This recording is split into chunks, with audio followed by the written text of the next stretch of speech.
បាទជំរាបសួរបងប្អូនអរគ្នាបាទថ្ងៃនេះមានម៉ាស៊ីនច្រូតមកមួយគ្រឿងទៀតហើយម៉ាស៊ីនច្រូតនេះគឺ Kubota DC 70 Plus ស៊េរីឆ្នាំវាគឺ023បងប្អូនណាស៊េរីឆ្នាំ023ស៊េរីឆ្នាំខ្ពស់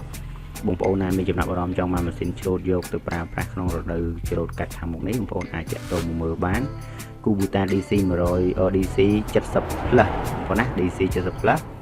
តម្លៃគឺនៅចំណងជើងតម្លៃចរចាម៉ាស៊ីនច្រូតនេះគឺនៅស្អាតម៉ាស៊ីនប្រអប់លេខប៉ុងអីគឺនៅមួយអែមឡូកង់អីក៏នៅមួយអែមដែរខ្ញុំបងប្អូនអាចមើលតាមរូបភាពបានខ្ញុំដាក់រូបភាពជូនបងប្អូនម្ដងមួយស្លឹកបើសិនជាបងប្អូនណាមានចំណាប់អារម្មណ៍ចង់បានម៉ាស៊ីនច្រូតតម្លៃសមរម្យយកទៅប្រើប្រាស់មួយរដូវអីបងប្អូនអាចមកមើលម៉ាស៊ីនច្រូតនេះបានយកទៅគឺប្រើបានតែម្ដងបាទម៉ោងរបស់វាគឺជិត 2000 ម៉ោងបងប្អូនណាចឹងបងប្អូនអាចមកមើលផ្ទាល់បើត្រូវចិត្តចាប់ចិត្តអាចតាក់ទងតាមលេខទូរស័ព្ទនៅចំណងជើងសម្រាប់លេខទូរស័ព្ទនៅចំណងជើងហើយទីតាំងរបស់ម៉ាស៊ីនច្រូតនេះគឺនៅជិតរង្វង់មូលស្វែងរកខេត្តព្រៃវែងចឹងបងប្អូនអាចតាមដានរូបភាពរបស់គ្នាបាន